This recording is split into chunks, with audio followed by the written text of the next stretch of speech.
Doctor Who, Series 11, Episode 1. The Woman Who Fell to Earth. At least it's Also, no hi longer people. the girl who waited. The impossible girl. The woman who lived. Well, they're finally using the word woman because now it's referring to the Doctor. True. But there is one tiny little fragment of information that had trickled down to me while Google image searching pictures of Jodie Whittaker's costume for a cosplay. Okay. And that fragment of information spoiled one of the biggest moments of it because I was expecting it from the very beginning. Because I had found out that one of the characters' names, one of her companions' names was going to be Graham. Mm-hmm. And so, and that there were 3 companions, and I saw a picture of the 3 companions. So I'm like, wait, one of these things doesn't belong. Yes. And she is really way too cool to be sitting on the sidelines because she is basically an older version of the Doctor, a human version of the Doctor. So, nope, she's going to die. 2 minutes in, I knew it. Damn. Well, the episode really pulled out your heartstrings. It did.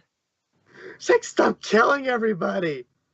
I know, but I think it was really well written as far as tying it all together and explaining aspects of regeneration that they never really covered in prior ones.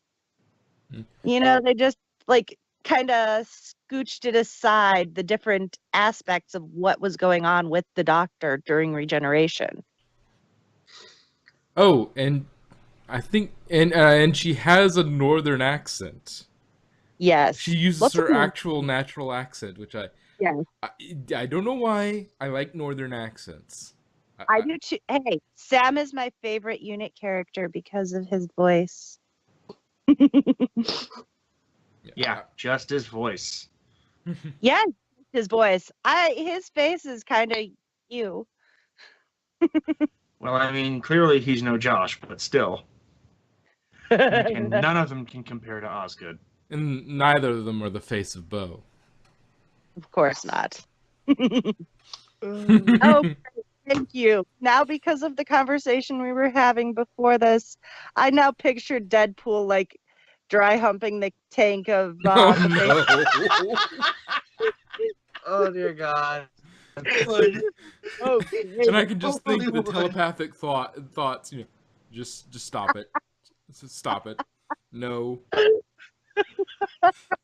No. Just stop. Oh, dear God. But I was gonna get to. Anyway, the woman who fell to Earth. Oh, and an interesting thing I thought of while doing just a second ago, and I wanted to get it out before I forget about it.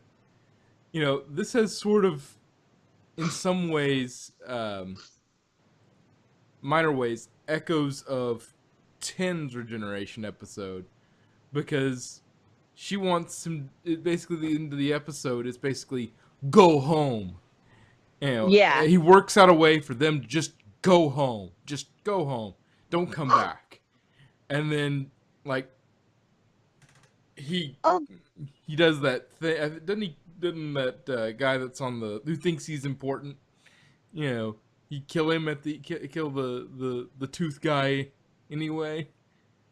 Mm-hmm. So it's sort of that same idea. It's like he was leaving. Yeah. You know, he doesn't go into, you know, she doesn't go into what 10 does, you know, it's like, yeah, I should have warned them about the humans, run away, you know, and, you but, know, I mean, at this point, it really, that was a slightly different instance because that was an organization going after them, as opposed to this was one dude who yeah, but tried to abduct me in like freeze me forever. I'm going to get my vengeance. Yeah, You know, but it's a there's it's a similar sort of it's a similar there's sort of still process leaving. of they were leaving. What are you doing? Yeah, but she wouldn't have to have warned the alien because it's like, Yeah, okay, there that's not, oh, an entire organization is, trying to kill you. yeah, but it's still interesting. Um, Yep. but I suppose that does come up often enough with the Doctor. Just like Yeah. tells them to leave, just leave.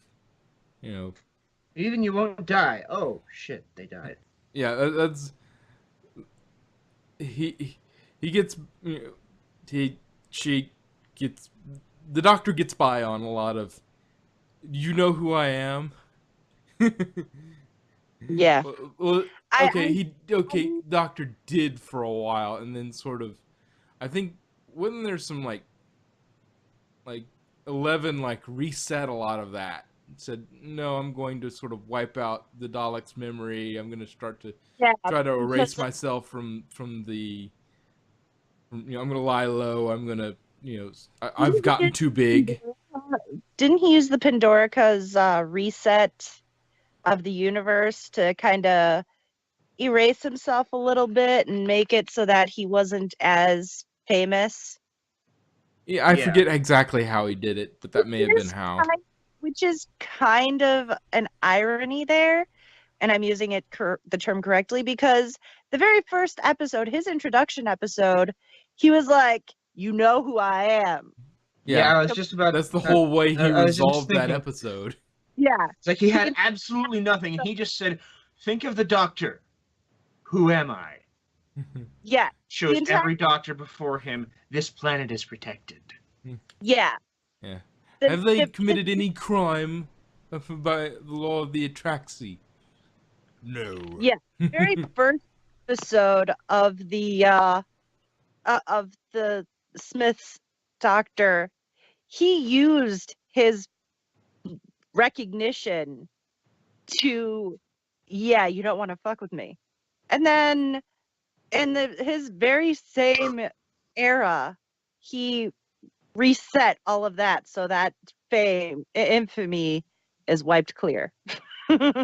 Yeah, well, some of it. I think you can't when you're somebody as Integral to the universe as the Doctor. as has done as much as the Doctor has. Clearing yourself from the universe is Impossible. it's impossible. Plus, It just can't be done. it's a thing. And Where you're just going does he? to take your information anyways, because you're not going to stop meddling. Yeah, and well, the thing is also, is it a erasure from that? Where does the erasure happen? When does the erasure happen? Is a very complex part of the question as well, because if it's okay, is it a single fixed point in time, and then everything from before that everybody forgets? So even stuff you do in the future, but in your personal future, but you do in the past from that point, is that still going to add more to the record because you didn't erase that part?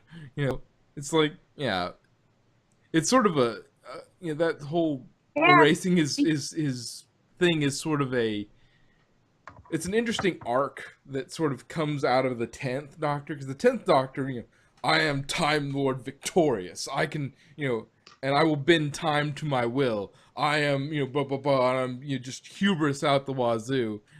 And then he regenerates, and he still uses that hubris. And then And he kind of realizes that maybe I shouldn't be so blatantly proud.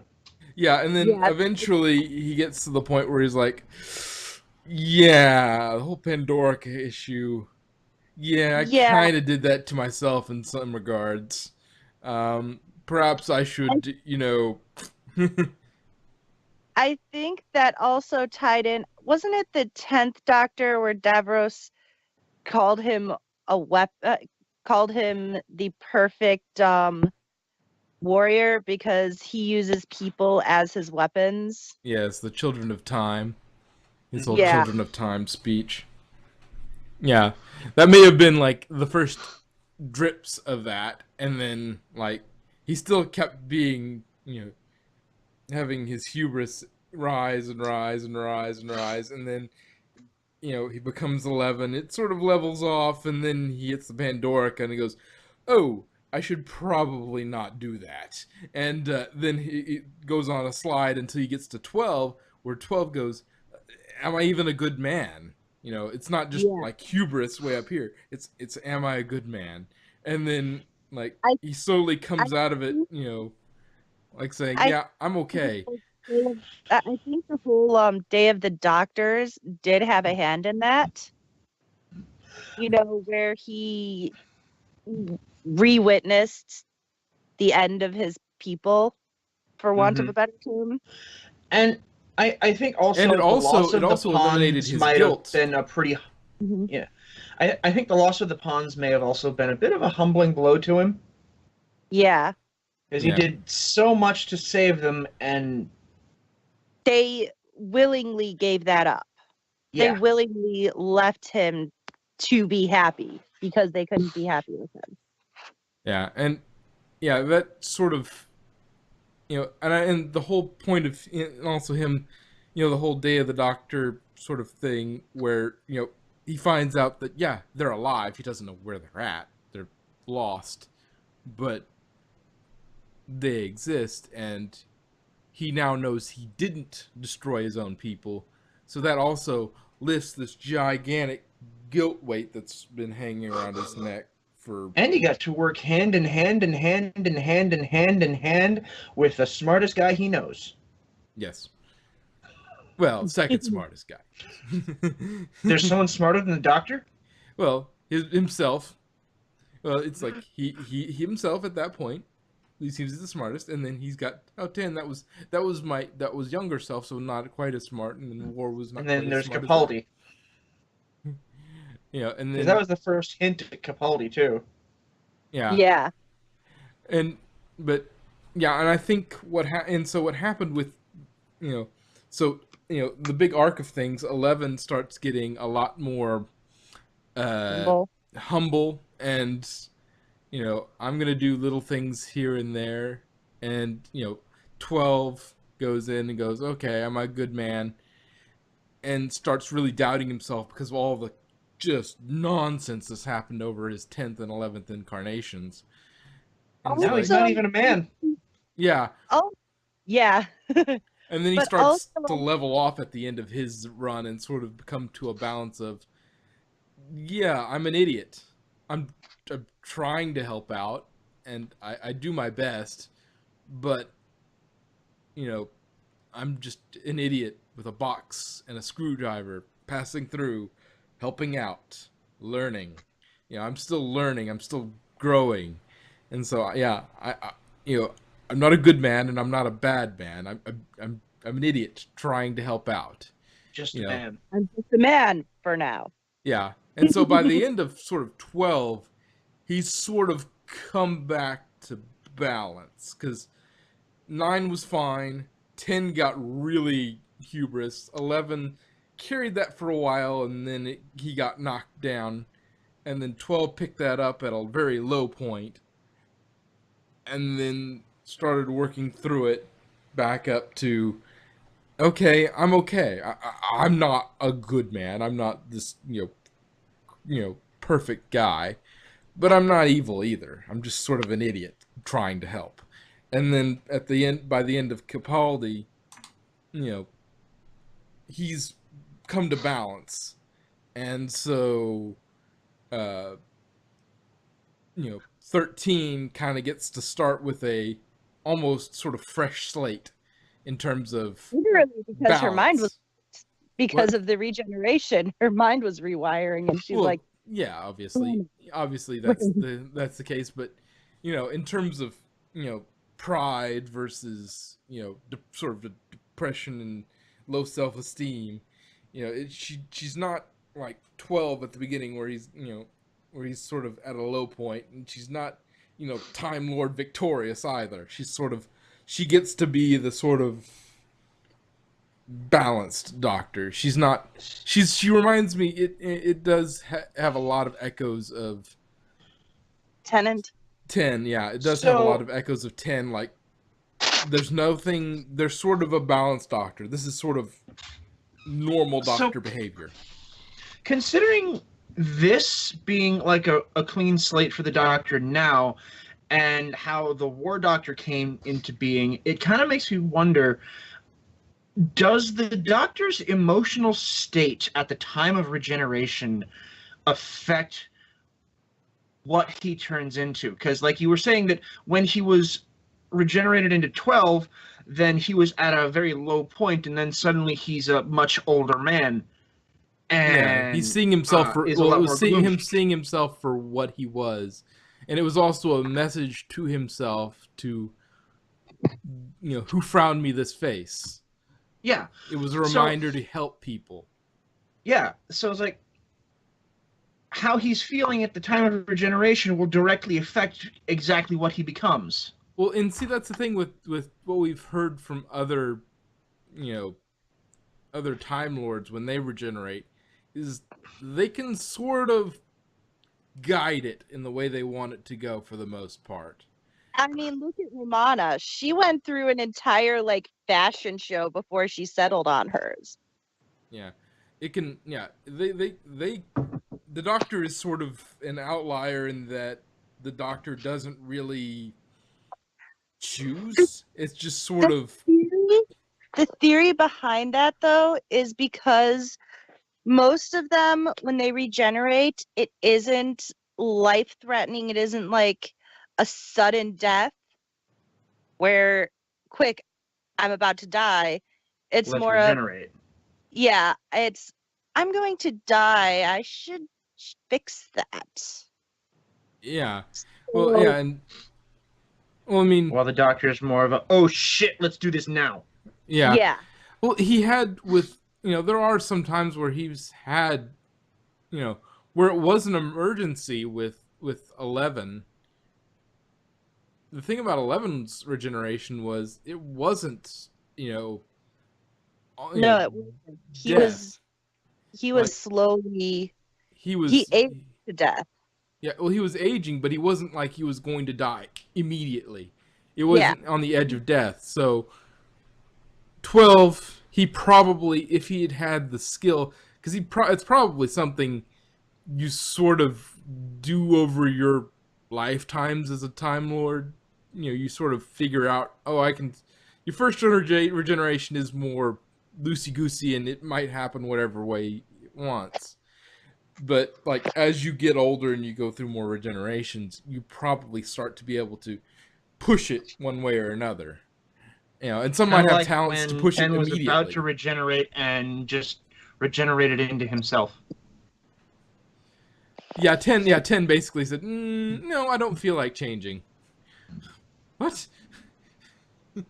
Yeah, that didn't make any sense, especially with Capaldi's end episode, where it's like, I don't want to go.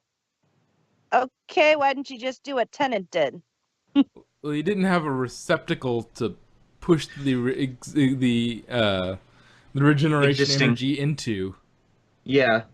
Tin had there was a template for him when he did that little trick. Yeah, that was the only. Doesn't work when he doesn't have a spare hand lying around. Yeah, when he has a spare hand, he can just kind of sort of push that energy into that hand, and just use the regeneration energy to fix himself, and then just push it off into the hand. And that's while creating a second Doctor from the hand. Well, it made the Meta Crisis Doctor that's half Time Lord, half human. Yeah, Rose's favorite Doctor.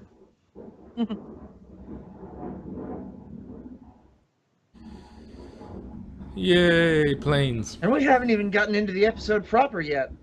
No. Well, it's good to set up a sort of starting point and sort of general overview. And we talked about the ending a little bit, but it's it was good. It didn't get it. This felt like, they weren't trying to push some nonsense down your throat. There was one little political thing, and it's only because I pay attention somewhat to British politics. But like there was there was one thing in there which I understand why they did it, but it's like there was a line the doctor says like only idiots carry knives or something like that, and that's a big thing in like especially like the big Yeah, I know, cities, I because they know. have knife crime, because you know but they always say only idiots carry knives. Well, it's like, you're gonna ban knives, okay? Well, handymen have use for knives as well. I mean, knives are an Right? incredibly useful thing. They can be used I for use good. knives every day to open up boxes and stuff. Yeah. Yeah. Knives are just generally nice things to have when you really need a sharp. Yeah, when you Yeah. need Stabbing something, people when you and, I need a mean, tool. okay. I mean, but yeah, they basically try to disarm the public as much as possible And don't in listen to Major Rock, folks. He doesn't know what he's talking about. in the UK. I don't know what he You know, said. He was saying that knives were something useful to stab people with, but I really shouldn't have repeated that because it's not something you need to listen to because he doesn't know what he's talking about.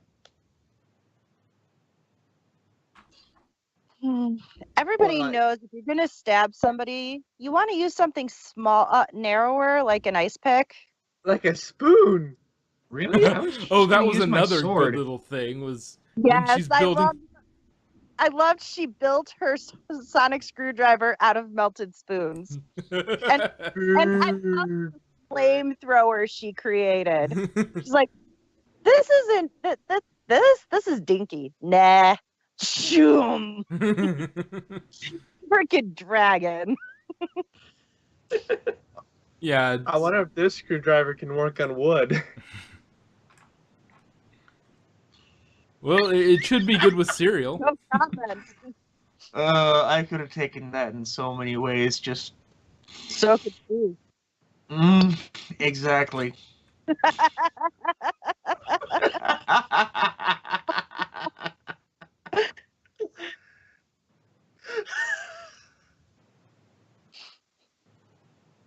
Anyway, Sorry. and this is also interesting in that it's like every other like uh, sonic screwdriver has basically been sort of. It seems like it's been produced by somebody else or the TARDIS itself or something like that. This one, the Doctor actually. You see the Doctor actually forge the screwdriver themselves. Or at least the case for it. It's the same screwdriver. Well, she doesn't have any piece of it. She can't doesn't have have put. any with her. Wow. So it's a She- completely new sonic screwdriver for once. It is a completely new sonic screwdriver invented by the Doctor with her own hands and a bunch of scraps that she found in the in In a cave warehouse. with a box of scraps. Pretty much. Technically I'm sorry, sir. I'm not the doctor. Technically speaking, it's a Sonic Swiss Army knife. Well, I mean, It's a Swiss Army Sonic. Yeah. It's still a screwdriver. Can you still put up yeah, cabinets with that it? is one of its many Yes. features. What are you going to do? Assemble cabinets at them? I did like that the fact that she's like, well, I say screwdriver, but really it's more of a Swiss Army knife. I mean, except for the knife part, because only idiots can carry knives. I But- loved the whole. Yeah, this is it's the whole sonic screwdriver thing is a bit of a misnomer. The only reason why they kept it is because the original one actually was a screwdriver. It actually was a sonic screwdriver that was made literally just to loosen screws using sound waves.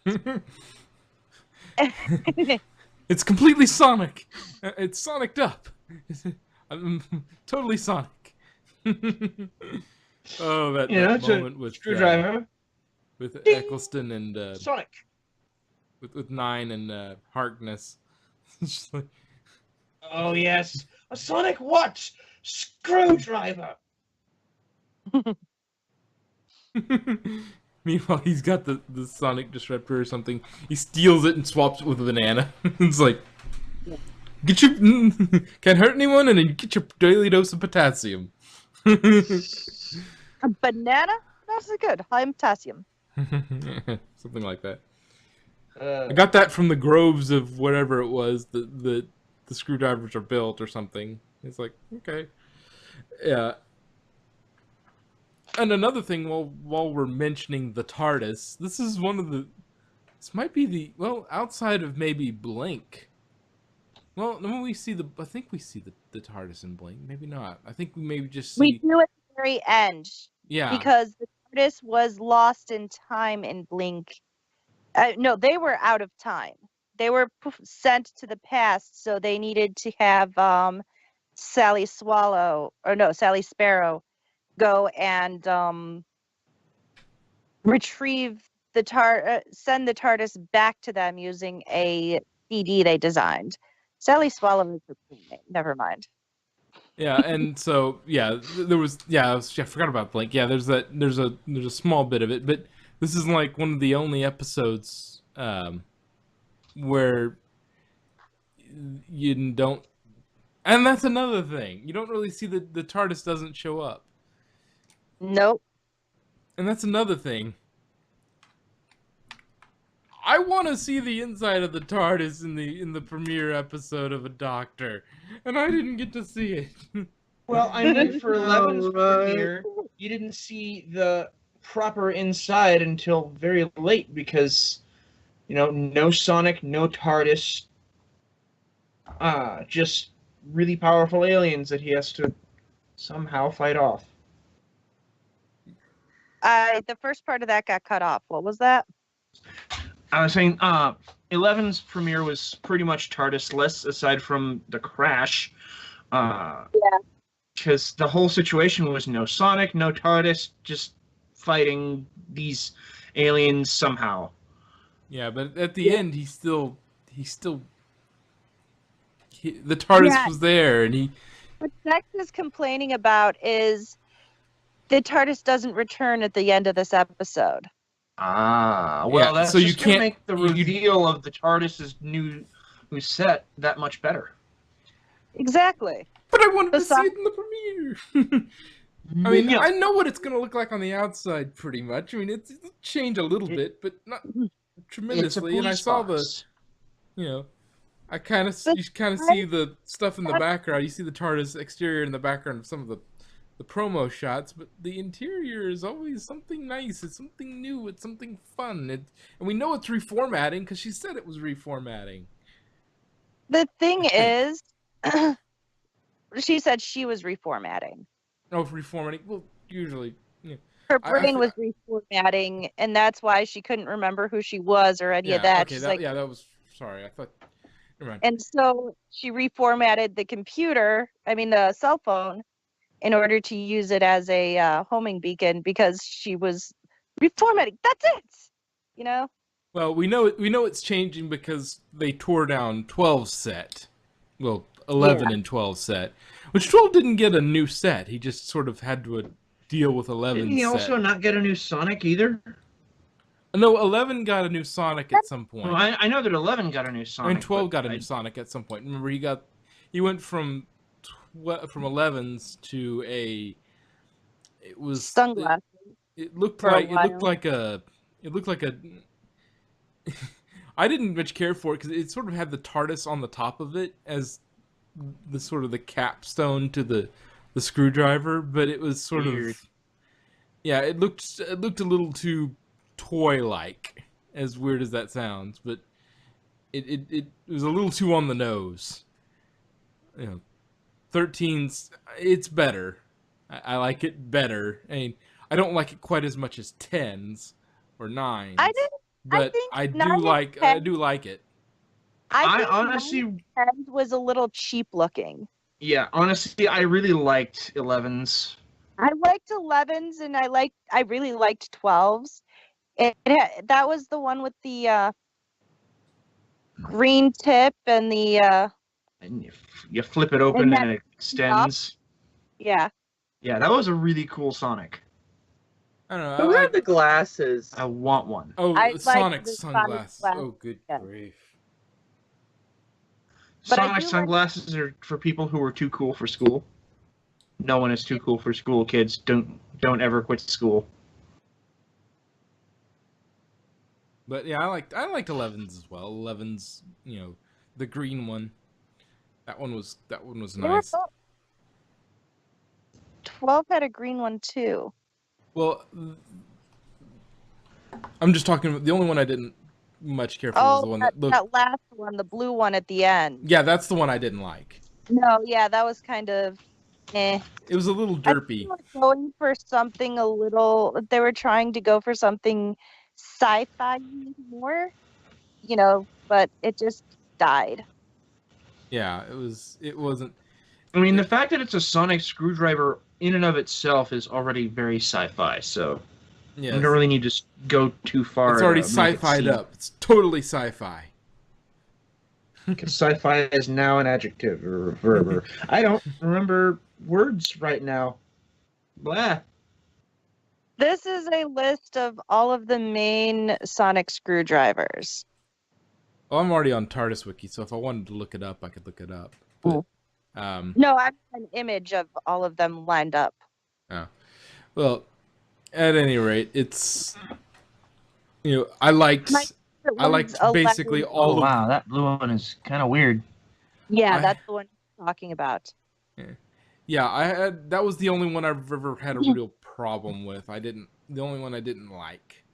I think all the other ones have been fine in New Who. I don't know enough. I haven't seen enough of Classic Who to go, oh, I like that screwdriver and I don't like that screwdriver. I don't really have. First one looks like a pen. It was. It basically was a pen light that, it looked like a pen light, and they just undid screws. That's literally all it did.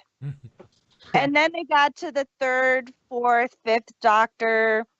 Then after the fifth Doctor, the sonic screwdriver was destroyed because it became too much of a crutch.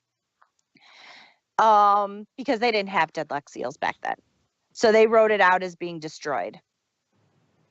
And so up to that point, from the third Doctor on, it became more of a multi-tool. And then it was destroyed because it became too easy to write the heroes out of the jam. It's like, just use the Sonic. Deus Ex Machina. And that's why there have been several situations in which the Doctor has lost the sonic screwdriver. Exactly, like this episode. I mean, that ad, they wanted a new Sonic as opposed to that blue one at the end. Yeah. Yeah, that one was definitely it's fine until you get to the top, then it gets a little cheesy. Yeah, because who wants a blue Sonic?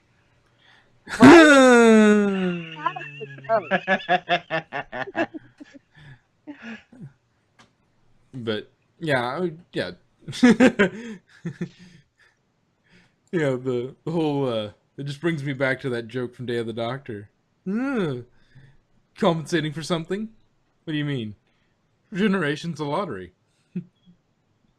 Oh, we cool. Just Mr. Cool. Oh, look, I'm comparison wearing of the sand screwdrivers. shoes. They're not sand Smith shoes. extends his in its fancy way, and Tennant's just like, pushes it out a little bit. Like compensating for something?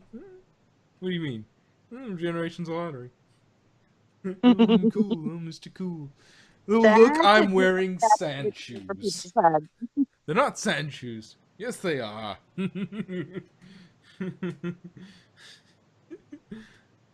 When did this happen? I love how when the Doctor meets himself, he just treats it as some casual thing. It's like, oh, hey. Well, unless you're the I know eldest incarnation at that moment, you won't remember it anyway. So, Yeah. at least not until later. You remember your past in the future. Yeah. it's I hate temporal mechanics. I love it. This is a DS9 reference. It's I all know. I wibbly still love it. wobbly, tiny, whiny stuff.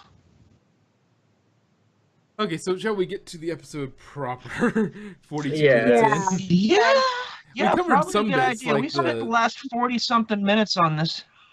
Well, we This covered little setup. some wide-ranging things and sort of went off on, screwdrivers and echoes of other, sort of we've got the context, I think, solidly down on this episode. The context is Yep. solid. Now we can talk about the actual events.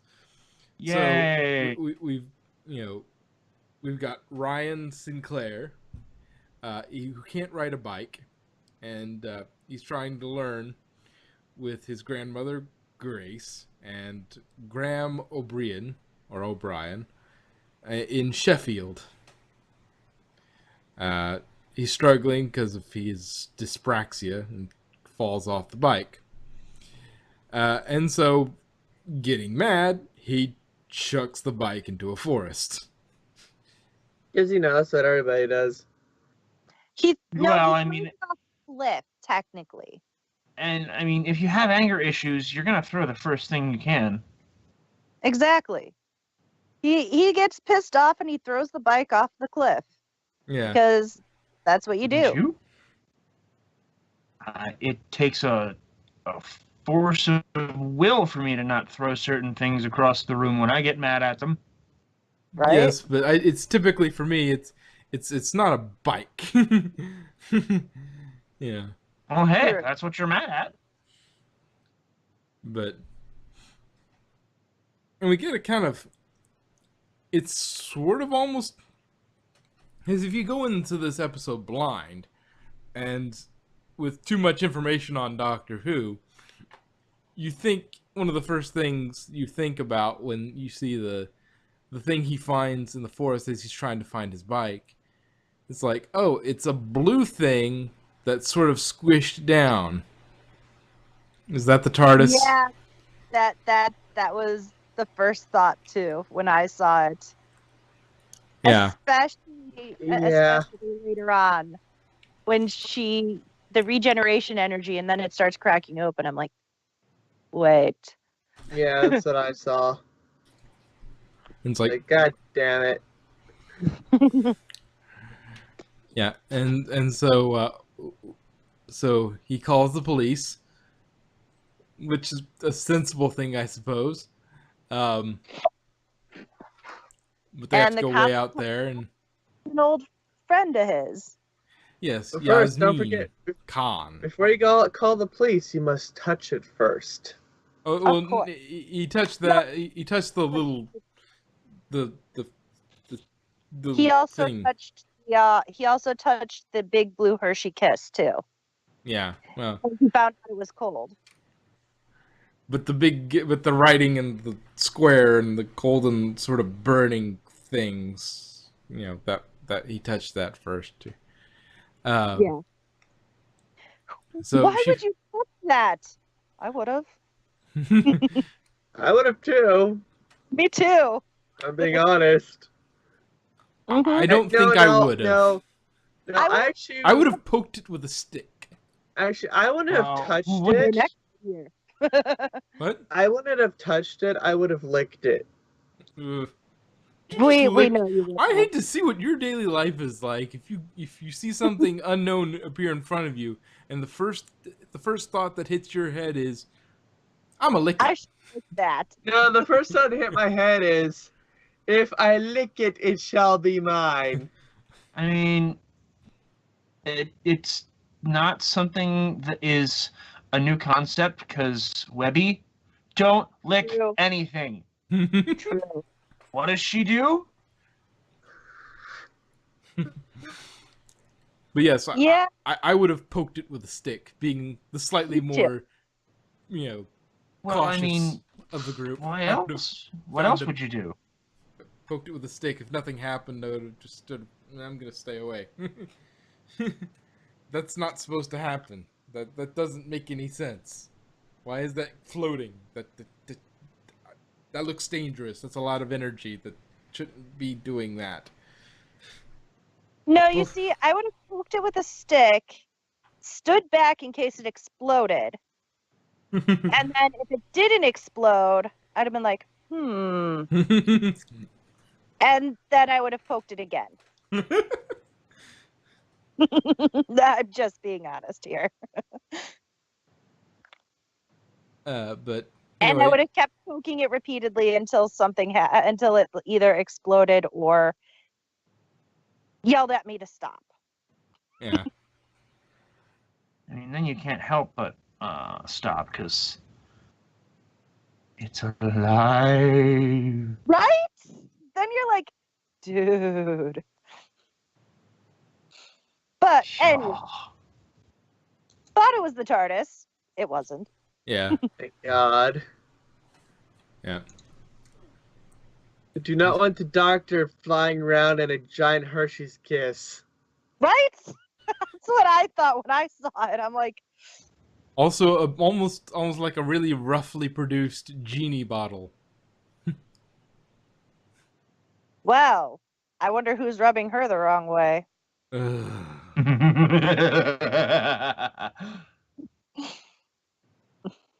Anyway, so Yaz talks to Ryan. They sort things back and forth, and they move forward. Grace and Graham are on a train with Carl when the noodly thing happens. And The electrical ball of tentacles. yes. It's like the flying spaghetti monster on meth. Yeah. Oh, the flying spaghetti monster wouldn't be that cruel. True. It gives new meaning to the term string theory. Is that what you, when you have an idea of what that is, but you're not really sure, but you have some good evidence as to what is that's your the best explained solution? Pretty much. Well, I hate to use theory that way because but it's not quite right. But anyway, moving swiftly on. We're already well into this, so the train stops. Passengers run away. They're trapped inside, and then the tentacle thing happens.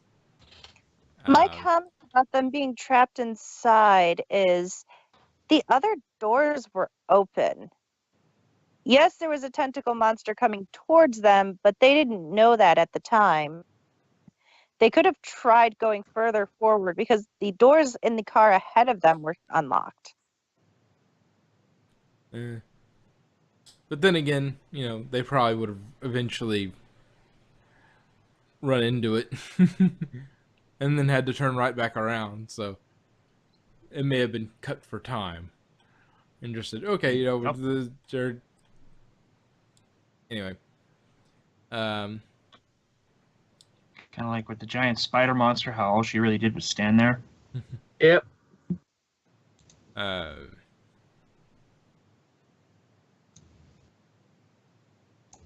Let's see.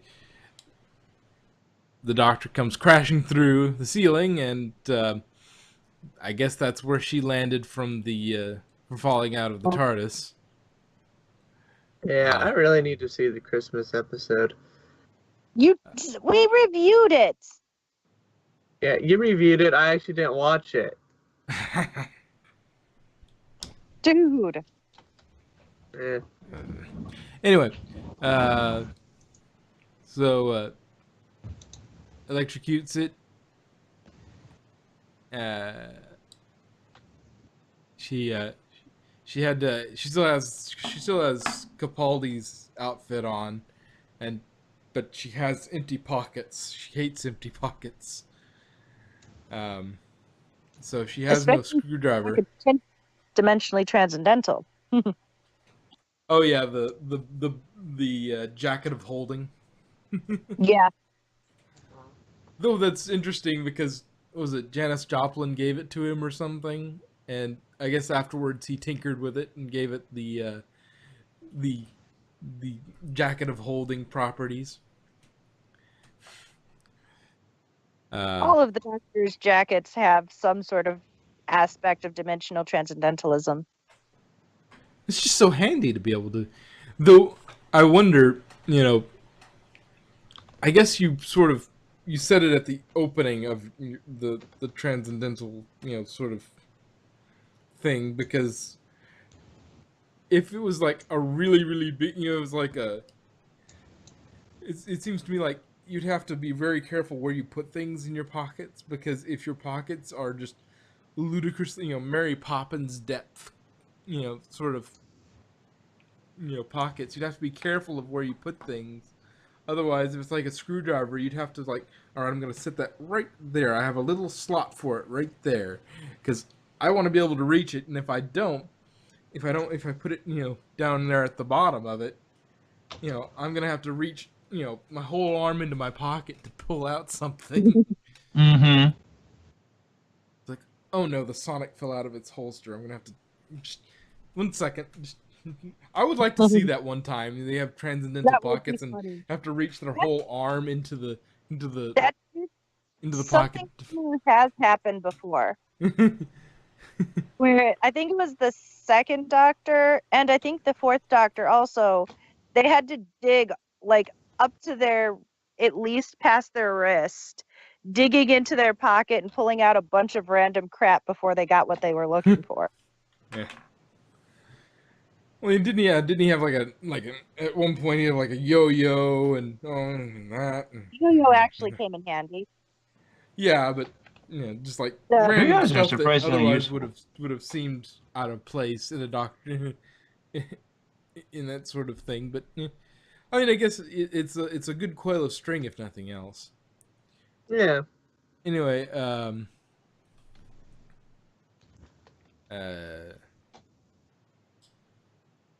so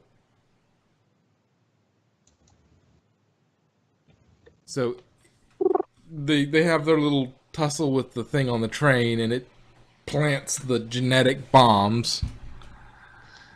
Um, the Doctor first realizes that she's regenerated into a woman, and Ma'am, I need you to. Why are you calling me madam? Because you're a woman. Am I? Oh, does it suit me?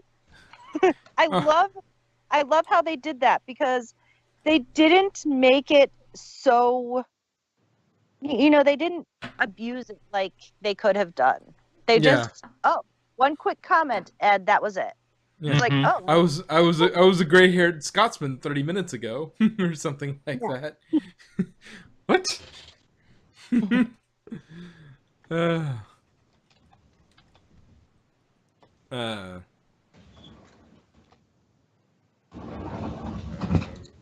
Wanting to leave work and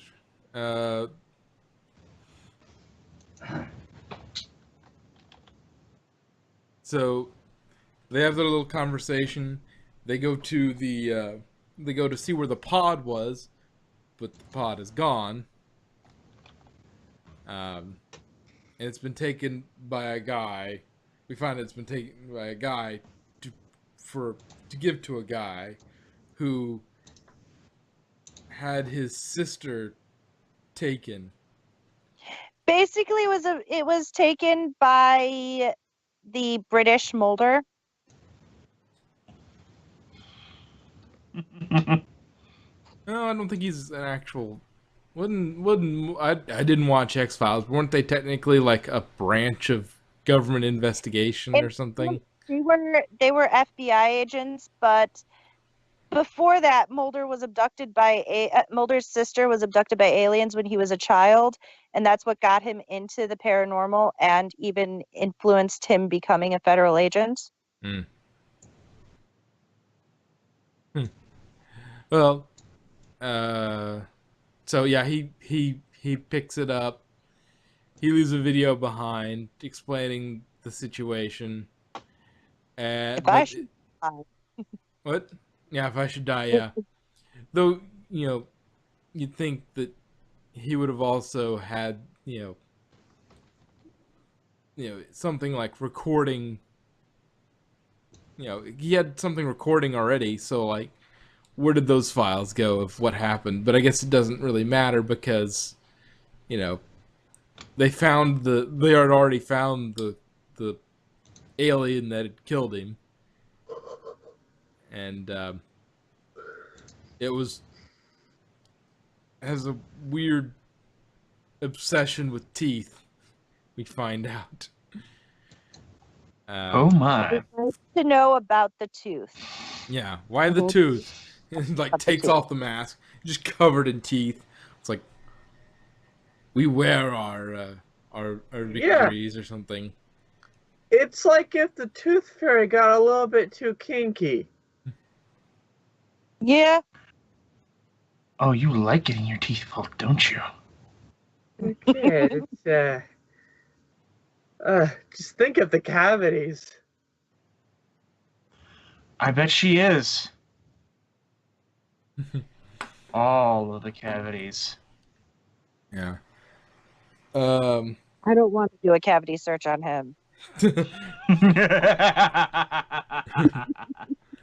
Oh, These good teeth God. should clearly not be here. I'll have to make some extractions. What? No, you will not. I will take your teeth. You will not take mine. Or your tooth. I love how she keeps giving him the wrong name. Tim Shaw. Yeah. Tim. I'm sorry. You're saying Tim Shaw? No, it's Tim Shaw. Okay. Hi, Tim Shaw. Stop provoking him. The doctor can't help but provoke everyone. I know. Yeah. She needs a carer. This whole time, Graham is the only one with any sense of rationale. Yeah, I was pretty He's all glad like- Graham was there. It's just like, yes, He's we like, need a sane person like who's sitting there with a slightly more objective view of this and is like, this is stupid. What are you doing? It's like there are bombs in our necks, yet you're caring about this. Well, we can't deal with the bombs yet, but we can deal with this. Yeah, but bombs in our necks. When is it going to go up? I'll tell you in a minute. Just chill. I mean, she does have her priorities straight. Yep. If you can't take care of it now, then just wait till later. To fix what you can and then deal with the other shit. That's how you do it. Yep. But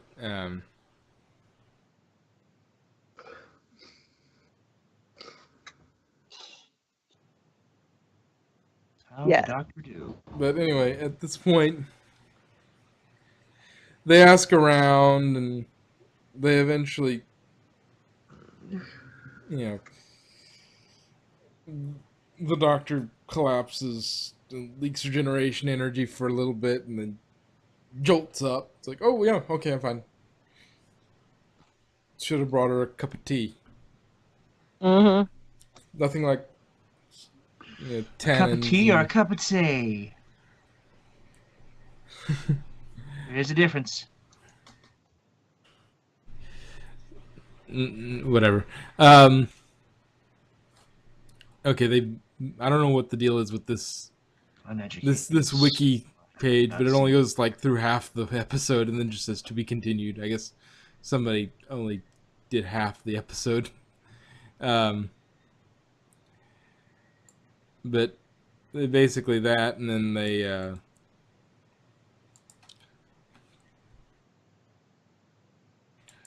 let's see. They found the the little Yeah, they found it. They chased the tentacle thing. yeah. Graham says, if you want to find something, ask a bus driver. Yeah. You always say that. That's because it's true. And sure enough, bus driver tells them where to find the tentacle monster. Yeah. And they find out it's actually a data pod Yeah. that is picking up information on Tim Shaw's latest conquest. Yeah, and he was yeah, and we find out later he was cheating because the whole point of this was to be a hunt. No weapons, no tools or something like that. You go to Earth, you find somebody that you find the targeted person, and then you hunt them down, you kill them, and you take their tooth as proof. Or no, wait, you capture them, bring them back, and they get put in stasis, something like that. Yeah, stasis for all eternity in their trophy room. Yes. On the brink of death, essentially.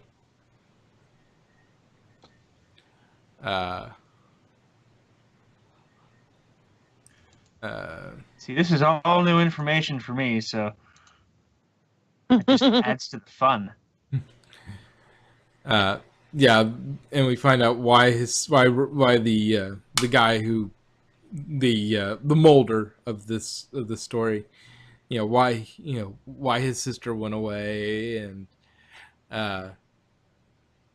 they find out Carl's the real target, and And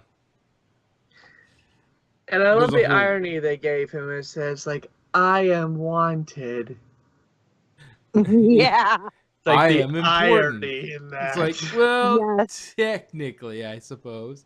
And the doctor did say, I've never met somebody who was unimportant. Or Yep. something like that. They've said that. The doctors have said that before. I've never met somebody who wasn't important. For some reason or another. And they fail to listen. Well, the doctor and Ryan and Yasmin or Yaz are they're going after Tim Shaw.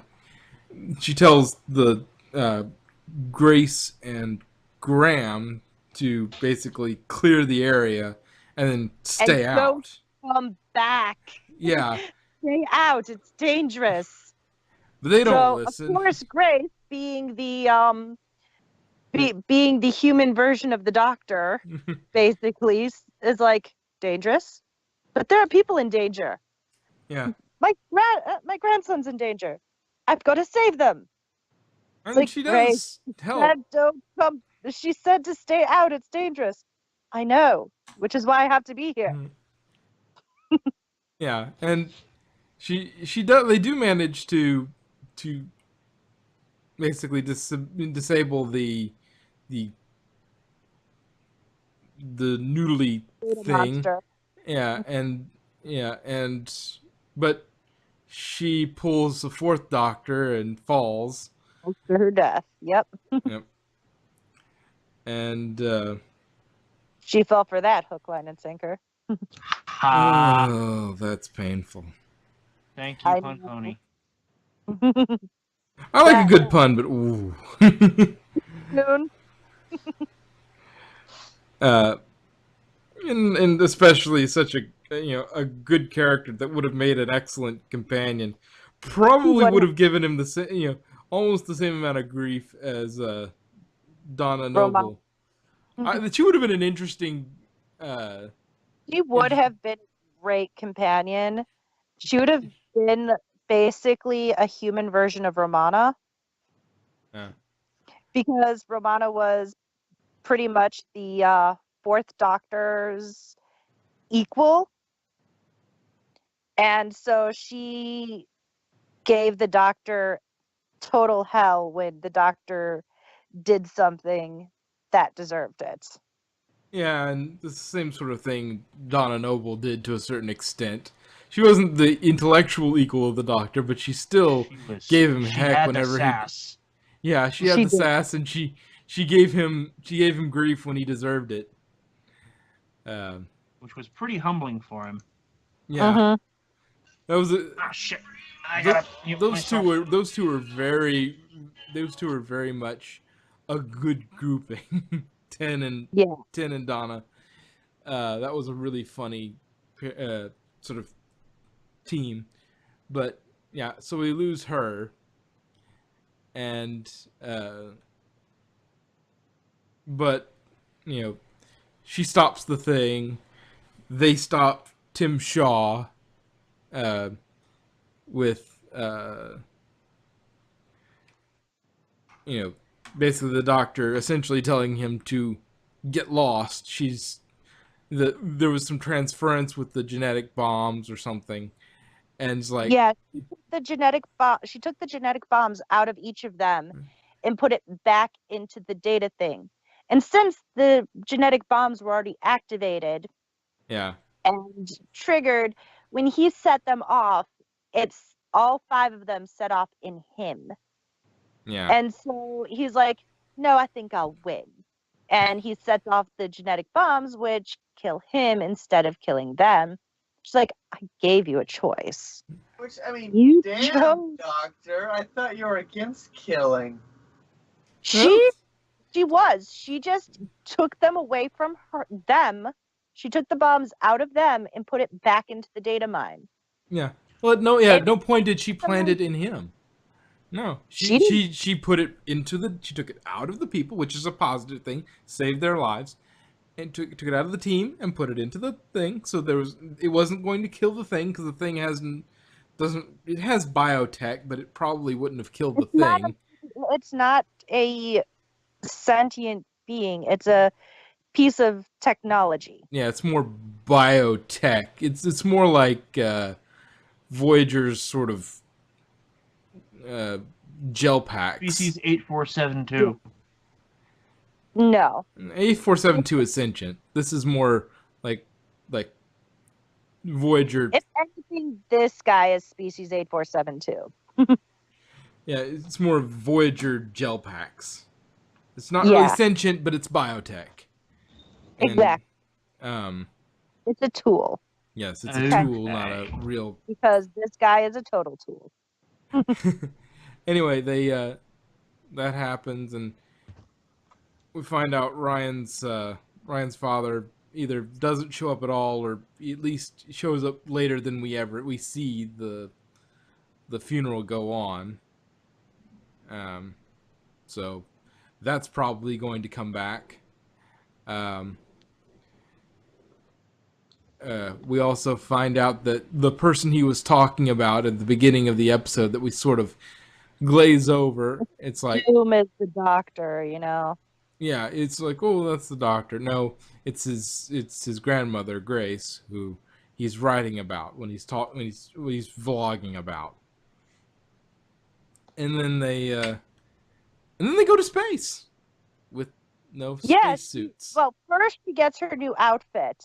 Oh yes. Like, I haven't bought women's clothing in a very long time. You've never bought women's clothing. He goes, huh? He's got to buy clothing for his companions. I mean, No. come on. No, the TARDIS does that. But when the TARDIS was broken for a long time, while he was repairing it, he did have a granddaughter stuck on Earth. So he probably bought clothing for her. Yeah. And she was enrolled in school. So clearly she needed something to wear. So he had to buy women's clothing. Exactly. So He just never had to do it for himself. yeah. Herself. Pronouns are tricky with the doctor at this point. This time words, yeah. The doctor has never had to do it for the doctor's self. Yes. Use proper nouns. That saves. It's kind of what I've been doing to save on the confusion of pronouns. It's like, no, instead of using the pronoun to fill in, I'll just say the doctor, because then I don't have to worry about whether I should use he or she at this point. Because one thing that many stupid people didn't realize is that the doctor is a gender-neutral title. It is. But it's the name, if nothing else, it's just the doctor's name. The doctor is the doctor's name. So just like calling anybody, calling Madrock, doesn't infer a gender. It just sort of that's Maydrock. It just infers his stupidity. I mean, what? Ah, shut Or up. implies rather. Implies, not infers, but Confirms. I mean, what? Sorry. but gosh, we give Sorry, not Maydrock sorry. heck. Only heck? We're not doing well. We're not trying hard enough. Okay, now time to ask the main question, the elephant in the room. How do you feel about the female doctor? I don't give a fuck because the doctor is the doctor. It was more concern about them getting too political with it, and getting too weird with it. They were trying to be too, the doctor's a woman, doctor's a woman, doctor's a woman. You're just yelling that the entire episode. It's like, yes, they handled it very nicely. They only really came up once, and they just sort of did it, and then they dealt with it, and then just sort of moved on. And I like that. It's like, yes, I don't care. Just move on. I don't. Yes, we can see the doctor is a woman. You don't need to say that a lot. And they didn't. They sort of said, oh, the doctor realized that the doctor was a woman, and just said, oh, okay, that's different. And moving on. Well, that's a first. Yeah. So my thing is, I actually do like her because it was done correctly, like you said. It still feels like she is the doctor, but her own flavor of the doctor. Exactly. Which that's what every actor that has been the doctor has really done. They add something of themselves to it. And again, we don't even know her that well yet, even. Because we just had the first episode, and she hasn't really done anything to sort of set herself apart. It's really hard to take anything she did in this episode as a lock solid. This is the doctor now, because she's still regenerating and sort of figuring out who she is. I mean, other than knowing that she's the doctor, life and soul misery. Realize until the end. Yeah, she doesn't even have proper doctor attire. Yeah, so Doctor Who is like one of the only rare shows where it makes sense to change your main character to a different gender. And we won't know anything about how this doctor really is until they've had a few episodes to sort of flesh out what exactly her personality is. I mean, well, 10 kind of got there really quickly because like no second chances. That's the kind of man I am now. I mean, so far I like her, and I think the writers have written her correctly. She did establish that she's, when somebody's in need, I'll help them. But that's kind of what the doctor's always been. Yeah, it's basically that's the doctor in a nutshell. But yeah, she's not produced any traits that are outside of the norm of a doctor. Almost all doctors have those traits. So I want her to run into Missy and Missy be like, copycat. That is something Missy would do. And given the wibbly wobbly nature of the timey-wimey stuff, and the fact that Missy wouldn't want to spoil it because it would still amuse her, very well she could have met, 13 already, and, she could have already met 13 but just didn't tell 12 because she didn't want to tell 12 because she didn't want to ruin the surprise. But yeah, you're a girl and we're also dating. What did that one wife of yours say? Something about, I remember. Spoilers. Yes. Yeah, she wouldn't, it wouldn't You be. you have to specify that one wife because he's had at least 3. Yeah. Well, and you know, I know it probably won't happen, but I do kind of want to see. This is one thing where I kind of want to see, you know, Bill Potts show up at some point. I know. Just I would just love for a to. cameo, just for 5 seconds, and go. It's like looks out her window and sees the doctor. It happens to be nearby, and sees the TARDIS warp in, recognizes the sound, and goes, "Hey, doctor, where's the doctor? Ooh. I'm the doctor." Sure, woman. just I don't know how you would set it up, but it would be funny to watch.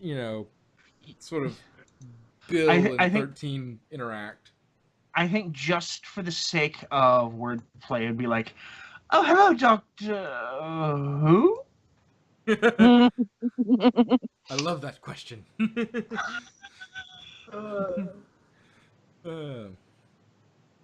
Yeah, and all this, they all end up in space, which is interesting in that, this is also one of those times where, the doctor doesn't get to enjoy the phrase, "It's bigger on the inside." Yeah. Yeah. I love it when they say that. I love that. Although there have been a few instances where it's like it's smaller on the outside. Yeah, Clara was freaking Clara. That And it's like Clara. What? I suppose that's different. Just, but anyway. Oh. Granted, that was one Clara out of what, 3? Yeah. No, in multiples, because they showed her in different points in the doctor's life, all the way back to when he was first stealing the TARDIS. Ooh. Because she shattered herself into the doctor's timeline to save him from somebody else who was in his timeline or something. Even to the point of becoming a And that's where she meets the War Doctor. Yeah.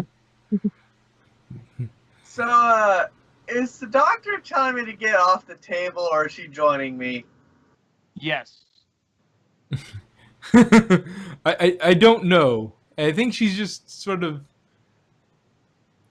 I haven't decided, but it does look like she's talking to you about something quite serious. And this is like, stop mucking about. We've got stuff to do. Why are you doing the chicken dance? What I also find, it's also a little Easter egg for those that know what that is, know where that particular spot is on the sort of picture that's up now, is that is basically a circle in the middle of a pit in this game, and you have to sort of capture that point by standing on it for a while. And so there's a big and so in order to get to it, you have to capture other points, and that extends walkways to it, and you have to capture that, and then that's how you win that round if you're the attacking team. There are no walkways on that sort of circle that we're sort of sitting on, and so it's kind of it's sort of a joke because we're all Pegasi except for Doc and the Doc. Yep. Well, that's because we were all smart enough to have wings. Well, I figure they're both unicorns. They can teleport. Yeah. Well, I mean, that depends on their magical affinity, but yeah. But not all chickens can fly. Who says we're chicken? Anyway, getting off the tangent, is there anything else we want to talk about with this episode? Did they really have to kill the grandpa? They killed the grandma. Yeah, they killed the grandma. Yeah, like you said, She was like, but like I said, I knew that was going to happen. Like, not even I nickname. didn't. As soon as they said his name was Graham, I'm like, wow, fuck, she's dead. No, I'm talking about the grandpa security dude that was talking to his granddaughter before he got freeze yeah, frozen. that was sad. It's like, did you have to kill him? Oh yeah. Oh, that one. Yeah. It's like when you see that. Oh, while I was watching that, it's like, oh, you are a dead mother. Right? You are dead. You are stone dead. You are talking There, to your there's like granddaughter one, in a there, precious way. You are stone dead. It's just a matter of time. yeah, you're too cute to live. But there is one question I have. He's an old guy, probably doesn't have his. Did does the guy take dentures as well, and how does that work? Probably. It's like, these are not your real teeth. Oh, you're dead. You can't respond. He just has a big set of tinctures sticking out of his face. Yeah. I couldn't break them off at the time, so I just sort of stuck it in there. I was amused by his vocal quality and his voice. He kind of reminded me of like those Batman cartoons and stuff when it's like, I am Batman. It's like, I am Jim Shaw. Tim Shaw. Shim shaka shaka shaka? Anyway, we have been on that for about an hour and 20 minutes. So if we don't have any final thoughts beyond that, good episode. Doctor wasn't over the whole transition to him, to the Doctor being From him to her. wasn't too bad. They did that well. They did. Yeah. Your first impression on the Doctor? I know you like to say that you never liked the Doctor at the beginning. I don't have a real strong emotion either way. I mean, it's a general. This early. It's a general. Yeah, it's too early, and the Doctor hasn't really shown who they are, and so I haven't developed the. I don't hate her. I don't dislike her, but I don't. Yeah. I don't love her yet. Yeah, for me the same. It's like, well, it didn't make me go, oh dear God. Yeah, it's going to take a while to see what I'm going to feel about her. I now that I've been more aware of the fact that the cycle, and it's a pretty common cycle in Who fans, is you don't like I don't like the new Doctor. Oh, I'm starting to like the Doctor. Oh, I love the Doctor. Oh, Regeneration. Oh, I hate this Doctor. Ever. It's a common in a lot of Who fans, not all, but a lot. And so that I'm aware of it, I'm more aware of what I'm doing, and it also helps that I wasn't a massive fan of Capaldi's. Not because Capaldi was doing a bad acting job. I didn't like that style of Doctor. Now that's not to say I hated 12, but he wasn't my favorite, and so it didn't. It's not really. I'm not really lost anything yet. It's not been a big like. I really liked 11 by the time 11 was going out. I really liked 11. I was a big fan of Clara, but I really liked 11. And so 12 coming in, it was like... And so he never really got I never really got to where I absolutely loved 12 like I loved 10 and 11. And I liked 9. 12 for me is below... It's like, 10 and 11 are right at the top, and then it's like 9, and then 12. And 13 is sort of hanging out around 9 right now because she hasn't had time to sort of do anything. And I don't have a big disappointment from 12. You liked 9 better than 12? Yeah. Again, Again, we like two different styles of Doctors. Yeah. Okay. And that's not a bad thing. That's not wrong. You're not wrong for liking 12. I'm not wrong for for liking 9 more than 12. The main point is you both like the Doctor. Yes, we both like 10 and 11. You Yes. just like 12 the most. And I like 11 better than 10. Yeah, it's really hard for me because I really like both of them. Yeah. But I mean, I personally, one of my problems is the fandom starts to make certain Salivate? characters more tired than others. Like, there's the fandom with their Rose Tyler made me hate her for the longest time because it's just like, you fucking turned her into the biggest Mary Sue ever. well, see, I don't really engage with Doctor Who fanfics. I don't engage with anything sort of outside of the show itself too much, other than this. So I never got tired of 10 and 11, Rose and all that. I didn't ever have that sort of thing happen to Well, me. the thing is, I still like 10 even over the stuff. It's just my opinions of Rose and the Rose and 10 are kind of, You don't like those two together, basically. yeah. But But it's Donna, more, that's a different story. Donna's oh, fantastic. I love, yeah, Donna is amazing. Donna is brilliant. But yeah, Simply brilliant. so yeah, right now she's running about equilibrium. Like 9 was my first Doctor, so that's sort of my equilibrium point. I don't really have a sort of balance point because it's like, oh, here's my sort of base level of Doctor because that's where I started with. 10 and 11 are way above him. 12 is a little below him, and 13 is floating around where 9 is. But hasn't really shown anything that made me go, oh, I absolutely, she's not really rising or falling. She's just sort of in the middle. We'll see where she goes. Yeah. Maybe by the end I'll absolutely love her and she'll be up around 10 and 11. Maybe And I I won't wonder like her how and she'll be more like yeah. 12 and she'll start to sink a little bit. But for And I now, wonder she's sort of in the Cat is middle gonna and die. just sort of floating. One thing that I hope they don't try to do is, because the Doctor is a woman now, I hope they don't try to force her into a romance.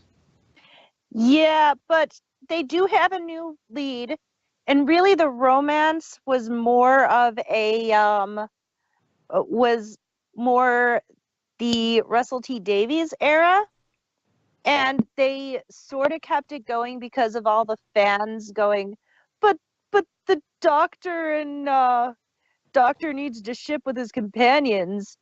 That's Not kind really. of Yeah, why, we have no idea what Chibnall's going to be like as a yeah, showrunner. exactly. But I mean, they kind of that's kind of the reason why they kept it with Moffat, and I think one of the reasons a lot of people didn't like Moffat is because they didn't really throw as much, Doctor companion shipping in there. And Well, that's because the companions have lives apart from traveling with the Doctor. exactly, which is one of the reasons I actually liked the era of that era of writing, because Moffat was more focused on the characters and less on their ships. Yeah. I just found 10 and 11 more entertaining. Is all Yeah, they were. The That- way that I less to do generally with the say ships. it I could is care that less about the 10 was a ships. hard act to follow, but 11 followed him up magnificently. And then 12 was 11 a big shift from what 11 was. It was a And- different kind of character. Yeah, it was a more classic Doctor. It wasn't a New Who sort of, 10 or 11. He was He's a very an different old, Doctor. tired man. But he had more the characteristics of 6 and a bit of 4 and definitely some 1 and 2. yeah, I'd say Even there's a though- lot of like really classic, older stuff there, and he, I'm not as big a fan of that. It's not bad, and it's still Doctor Who. It's still enjoyable. It's just I like 10, I like 11, I like that sort of Doctor better. But that's not to say that someone who, oh, you like 12, you're a terrible fan. It's like, no, they just like different aspects of the Doctor, and 12 was just a different aspect of the Doctor. Not one I liked as much, but still the Doctor, and he still was at the core the Doctor, and he had his moments, like the whole "I'm an idiot" speech. I love the "I'm an idiot" speech. I'm an idiot with a box and a screwdriver. I love that. That was funny as hell. Yeah. One soldier not obeying. That's impossible. He'll never. Love isn't an emotion. It's a promise, and like I will burn. That whole business right there was like 5 minutes of just pure unadulterated awesome, and then just touching and awesome in all the right ways, and that was great. I love that bit. But overall, if in some weird situation I was, I'm gonna travel with one of the doctors, 10 or 11. My favorite Doctor is 10. But 10 is probably the most iconic of the new Who, just like 4 is the most iconic of the old Who. yeah, That's It's because of the scarf. lasted so long. No, the 10th Doctor lasted the longest. That's why he's the most iconic. Well, and that's also an because he's aspect the most of played, and he's the most played in America.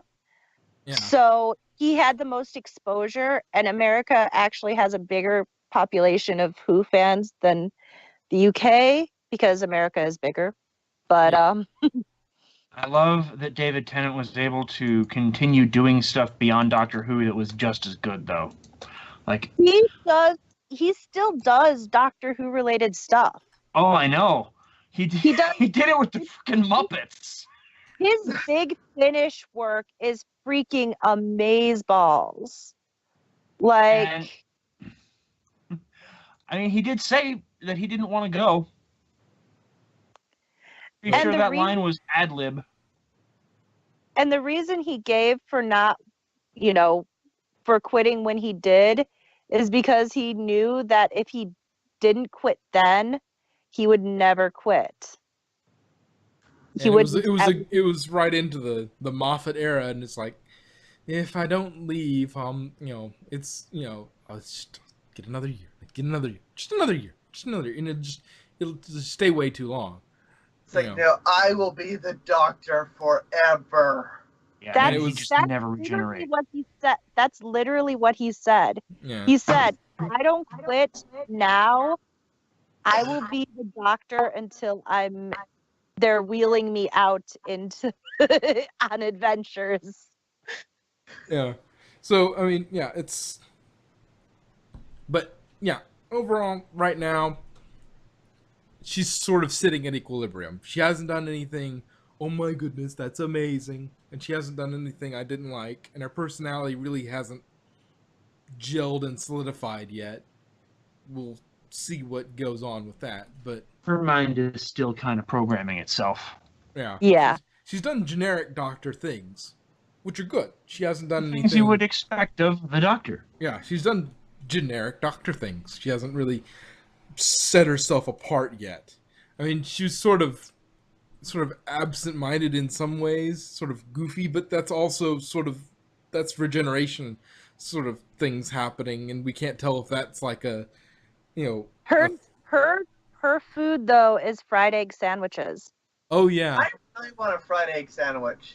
Me too. I don't like fried eggs. I prefer just like cooked eggs, but I like them. Scramble them. I like them over hard. Yeah.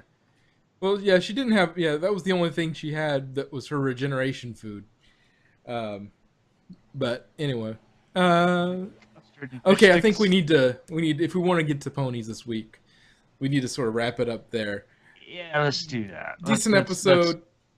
Good opening episode. We don't know enough about her. She hasn't really gelled as a character, but they handled the transition well.